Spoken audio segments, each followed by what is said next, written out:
murder, betrayal, and divine ambition. In the heart of ancient Mesopotamia, where the Tigris and Euphrates rivers carved life into the desert, stood Babylon, a city so magnificent it was said to touch the heavens. Its people, the Babylonians, built an empire of knowledge, power, and mystery. But how could such greatness vanish almost overnight? Thousands of years ago, Babylon wasn't just a city, it was the center of the known world. Imagine standing at its heart. The air, thick with the scent of exotic spices from the east and cedar wood from the mountains of Lebanon. The mighty Euphrates River, its lifeblood, carries barges laden with grain, textiles, and precious metals. This wasn't just commerce. It was a global network, the first of its kind, with Babylon as its undeniable hub.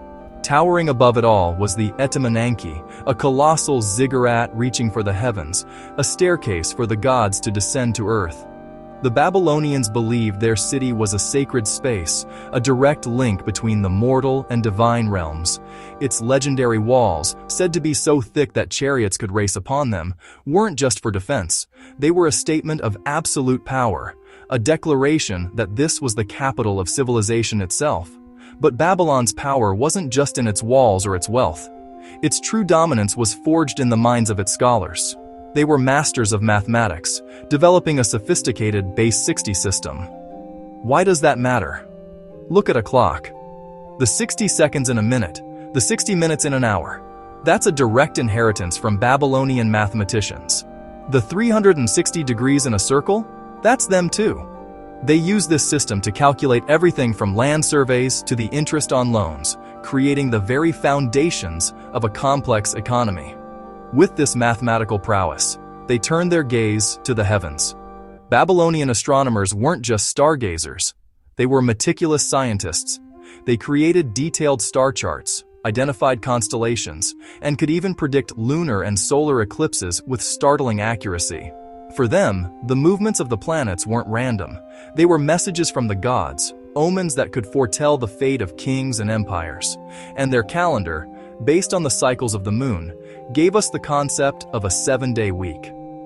To manage such a complex society, a new kind of order was needed. And in the 18th century BCE, King Hammurabi provided it, not with swords, but with stone. He commissioned one of history's first and most complete written legal codes. Nearly 300 laws were carved onto a massive black stone stele for all to see. This was revolutionary. Justice was no longer the arbitrary whim of a ruler. It was codified, permanent, and public. The laws were specific, covering all aspects of life. The most famous principle is an eye for an eye, establishing a clear standard of retaliatory justice. But it went further. Law 229 stated, if a builder builds a house for someone and does not construct it properly, and the house which he built falls in and kills its owner, then that builder shall be put to death. This established a terrifyingly high standard of accountability. However, the code also distinguished between social classes. If a nobleman injured a commoner, the penalty was often just a fine. Hammurabi's code wasn't just a list of punishments. It was a blueprint for a stable society, a monumental step towards the principle that no one is above the law. Of all Babylon's legends, none captures the imagination quite like its hanging gardens, a wonder so beautiful it was said to be a paradise on earth. Ancient writers painted a breathtaking picture, a man-made mountain of lush, terraced gardens, seemingly floating above the sun-scorched city. They described exotic trees, fragrant flowers, and cascading waterfalls, an oasis of green overflowing with life in the heart of the desert. The story goes that King Nebuchadnezzar II built this marvel not for himself, but as a gift for his homesick wife, Amytis, who missed the green hills of her homeland, Media. It was a monument born of love, a testament to a king's power to bend nature to his will. But here, the story hits a wall of stone and silence. For all their meticulous record-keeping, not a single Babylonian text, not a royal decree, not a construction log, not even a poem, mentions the Hanging Gardens. Archaeologists have scoured the ruins of Babylon for decades, but have found no conclusive proof of their foundations. The detailed descriptions we have all come from Greek and Roman historians, writing centuries after the garden supposedly withered and died. They never saw it themselves. So, how could a wonder of the ancient world, one requiring immense engineering and resources, vanish without a trace from its own people's history? The answer might lie hundreds of miles to the north, in the rival city of Nineveh. Recent scholarship, championed by Dr. Stephanie Daly, proposes a radical theory. The Hanging Gardens did exist, but they weren't in Babylon at all. They were built by the ruthless Assyrian king, Sennacherib, for his own palace. Unlike in Babylon, the evidence in Nineveh is compelling. Sennacherib's own inscriptions boast of a magnificent garden, a wonder for all peoples, complete with intricate aqueducts and a novel device, a bronze water screw, to raise water to the highest terraces. Palace reliefs discovered in Nineveh vividly depict this exact scene. The Greeks who conquered the region later may have simply confused Nineveh with the more famous Babylon, creating a myth that has sent historians searching in the wrong place for over 2,000 years. So, was the legend a Babylonian fantasy, or an Assyrian achievement misattributed by history? The debate still rages. Whether a lover's gift or a conqueror's trophy, the dream of those gardens still haunts the Mesopotamian landscape. A paradise lost not just to time, but perhaps to geography itself. If you love exploring the hidden corners of ancient civilizations and mysteries of the past, make sure to subscribe, because every forgotten empire has a story waiting to be uncovered. As centuries passed, Babylon became a city of both enlightenment and fear. Temples rose to Marduk, their chief god, and towering ziggurats symbolized the connection between heaven and earth. The most famous of all? The Etemenenki, believed by many to have inspired the story of the Tower of Babel, where humanity's pride led to divine punishment and confusion of tongues. Babylon's brilliance drew envy from neighboring kingdoms, and eventually, its downfall. Babylon's first golden age was a distant memory.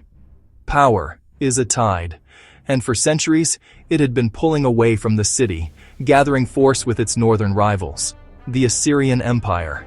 They were a storm of iron and fury, disciplined and ruthless. For Babylon, a long night was about to fall. In 689 BCE, that storm broke.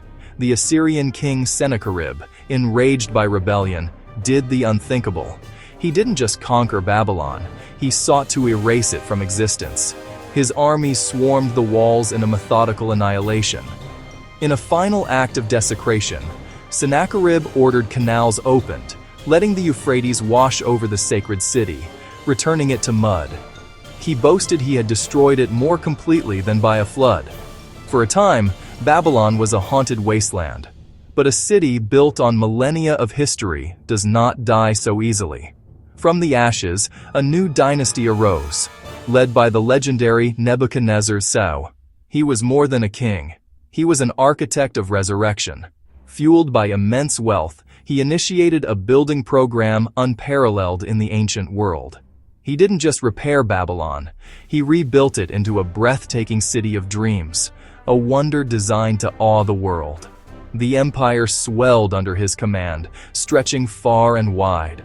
For a brief, brilliant moment, Babylon was once again the undisputed center of the world. But even he could not stop time, or the ambition of new empires. To the east, the Persians were uniting under Cyrus the Great. In 539 BCE, his army stood before Babylon's legendary defenses. The city fell not with a bang, but with a whisper. Ancient accounts tell of Persian soldiers diverting the river and marching in under the walls during a religious festival. Cyrus spared Babylon destruction, but it lost something more precious: its independence. It became just another provincial capital in the vast Persian crown. A slow, quiet decay began, accelerated when a later revolt against King Xerxes was brutally crushed, its autonomy stripped away for good. By the time Alexander the Great arrived in 331 BCE, Babylon was already fading. Yet he saw through the dust of decline and glimpsed its former magnificence. He didn't see a relic, he saw the heart of his future world empire. He was hailed as a savior and made grand plans to restore Babylon's splendor. It seemed a new dawn was possible, but it was a false dawn. Only a few years later, in the very palace of Nebuchadnezzar, Alexander died of a sudden fever. His dreams of a revived Babylon died with him. His empire shattered. The city became a casualty of his successor's wars.